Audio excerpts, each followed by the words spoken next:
সূরাত আলে ইমরানের ভিতরে প্রথম 3 আয়াতের ভিতরে আলিফ লাম মিম আল্লাহু লা ইলাহা ইল্লা হুয়াল হাইয়ুল কাইয়্যুম।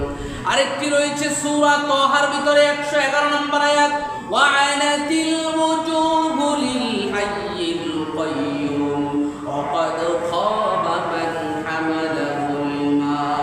এই আয়াতুল কুরসির এত ফজিলত, এত মর্যাদা, আল্লাহ পাক রব্বুল আলামিনের ইসমে আজমে পুরা কোরআন শরীফের 3টি আয়াত রয়েছে। কয়টি? আরো জোরে বলো, একটু বাজি। কয়টি?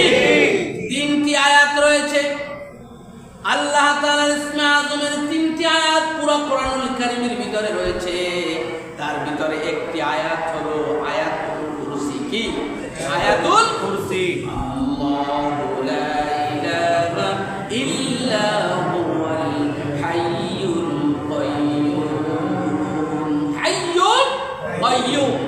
আরেকটি রয়েছে সূরাত আলে ইমরানের ভিতরে প্রথম 3 আয়াতের ভিতরে আলিফ লাম মিম আল্লাহু লা ইলাহা ইল্লা হুয়াল হাইয়ুল কাইয়্যুম।